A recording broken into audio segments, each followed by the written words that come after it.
জামাত এমন একটা বিস্ফোরা, তাদের সাথে যে গেছে সেই ধ্বংস হয়ে গেছে। আমি কার সাথে যাচ্ছি, আমি কার হাতকে মজবুত করতেছি? আসলে এই দিন আমি যদি সে জামাতের সাথে জোট করি তো সাহাবা বিদ্বেষের হাতটা মজবুত হবে। আমি যদি সে জামাতের সাথে জোট করি তো নবীর দুশ্মন যে ইসমত আম্বিয়াকে অস্বীকার করে, আমাদের সে এমনকি আমাদের নবী পর্যন্ত বলে আমাদের নবী নাকি তার নবুয়তের জিম্মাদারি পালন করতে ভুল ত্রুটি করেছেন।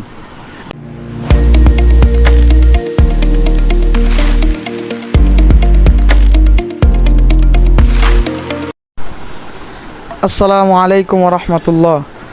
JUI নিউজ বিডির পক্ষ থেকে আজকে আমাদের সাথে উপস্থিত হয়েছেন মাওলানা আব্দুল আজিজ কাসেমি দামাত বারকাতুম। হুজুরকে অসংখ্য মোবারকবাদ জানাই আমাদের সাথে সময় দেওয়ার জন্য। হুজুরের কাছে আমাদের প্রথম প্রশ্ন হচ্ছে, 18ই সেপ্টেম্বর জমিয়তে আহ্বানে জাতীয় ওলামা মাশায়েখ সম্মেলনে আমির হেফাজত মুহিবুল্লাহ বাবুনগরী দামাত বারকাতুম জাতিকে যে মেসেজ দিয়েছেন যে জামাত তারা পথভ্রষ্ট এবং গুমরাহী এবং তাদের সাথে জোট না করার ব্যাপারে সতর্ক করেছেন, এ ব্যাপারে হুজুর আপনার কি অভিমত?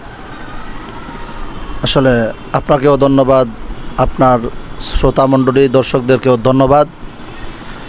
আপনি যে প্রশ্নটা করেছেন, সাম্প্রতিক সময়ে যে আমির হেফাজত আল্লামা মহিবুল্লাহ বাবুনগরী দামাত বারকাতুহুল আলিয়া গত 18ই সেপ্টেম্বর জমিয়ত উলামা ইসলাম বাংলাদেশের এই জাতীয় উলামা মাশায়েখ সম্মেলনে তিনি যে মেসেজ দিয়েছেন, যে জাতিকে বলেছেন জামাতের সাথে কোনো জোট করা যাবে না, জোট না করার জন্য সতর্ক করেছেন এবং তারা যেন পথভ্রষ্ট এটা জাতিকে তিনি জানিয়ে দিয়েছেন।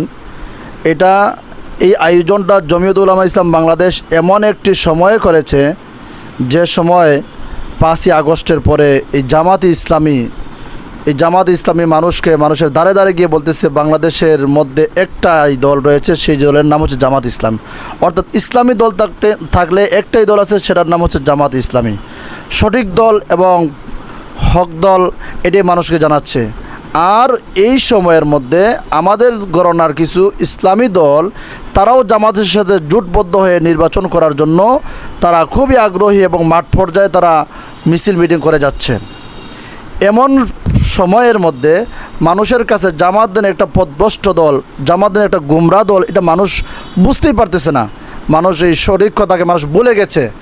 এমন সময়ে জমিয়ত উলামা ইসলাম বাংলাদেশের সমাবেশের মধ্যে আমির হেফাজত আল্লামা মহিবুল্লাহ বাবুনগরী দামাত বারকাতুহুল আলিয়া তিনি জাতিকে জানিয়ে দিলেন, আসলে জামাত এটা হক দল না, জামাত এটা পথভ্রষ্ট দল, এটা গুমরা দল। যারা এই জামাতের সাথে মিশ্রিত হয়েছে তারাও শেষ হয়ে গেছে। জাতিকে এই সতর্ক করে দিয়েছেন। আর বিশেষ করে আমি জমিয়তর দায়িত্বশীলদেরকেও ধন্যবাদ জানাই, তারা এমন এক সময়ের মধ্যে এই উদ্যোগটা গ্রহণ করেছেন, জাতীয় পর্যায়ের এমন একটা তারা খেদমত করেছেন যে ভবিষ্যৎ প্রজন্ম জমিয়তকে ধন্যবাদ জানাবে যে সময় জামাত নামক একটা পথভ্রষ্ট দল আমরা সবাই ভুলে গিয়েছিলাম, তারা হোক না হোক, জামাত মানুষের কাছে এটাকে হক বলে উপস্থাপন করেছে। আর এই জমিয়তের নেতাকর্মীরা এবং হেফাজতের আমির আল্লামা মহিবুল্লাহ বাবুনগরী এবং বড় বড় উলামায়ে কেরাম সবাই ঐক্যবদ্ধ হইয়া জাতিকে এই মেসেজ দিলেন, হে তৌহিদবাদীরা, হে আহলুস সুন্নাত ওয়াল জামাতের অনুসারীরা, তোমরা কখনো জামাতের সাথে জোটবদ্ধ হইও না, জামাতের দলে অংশগ্রহণ করিও না, কারণ জামাত হচ্ছে পথভ্রষ্ট দল, গুমরা দল, এজন্য তাদের সাথে জোট করা যাবে না। আপনার বক্তব্যের সাথে আমিও একমত। আমার দ্বিতীয় প্রশ্ন হচ্ছে, সাম্প্রতিক সময়ে জমিয়ত ছাড়া সকল ইসলামিক দল, বিশেষ করে ইসলামী আন্দোলন সহ বিভিন্ন ইসলামিক দল জামাতের সাথে জোট করতে চাচ্ছে, এ ব্যাপারে আপনার কি বক্তব্য? আসলে এই ব্যাপারে আমি কি বলবো, জমিয়ত ছাড়া বাকি দল জামাতের সাথে জোট করতে চাচ্ছে, এই ব্যাপারে আমার মন্তব্য হচ্ছে আসলে জমিয়ত জামাতের সাথে জোট করতে চাচ্ছে না, জোট করতেছে না, এটা ঐতিহাসিক একটা সিদ্ধান্ত।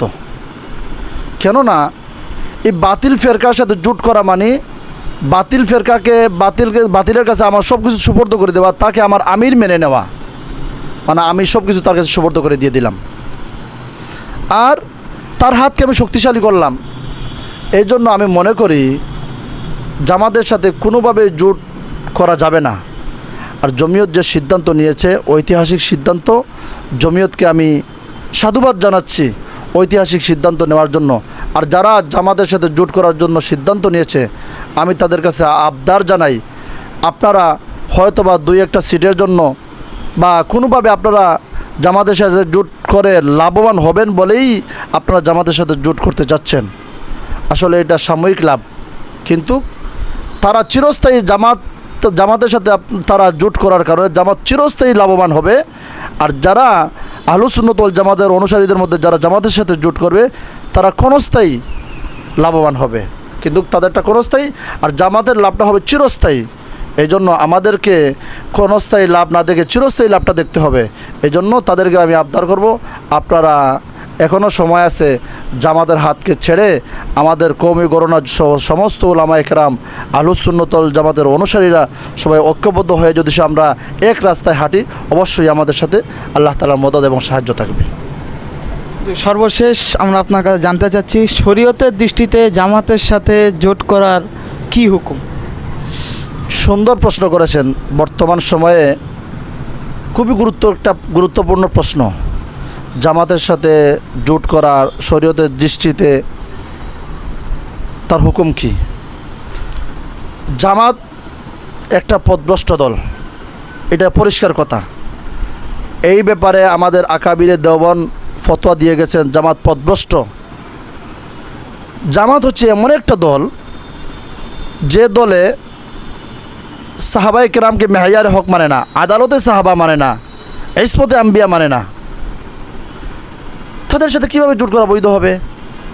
যে দল সাহাবায়ে কেরামকে নিষ্পাপ মনে করে না, সাহাবায়ে কেরামের আদালত মানে না, নবীদের ইসমত মানে না, তাদের সাথে জোট করা যাবে না। সাহাবায়ে কেরামের সমালোচনা করা অর্থ হচ্ছে রসুলের সমালোচনা করা।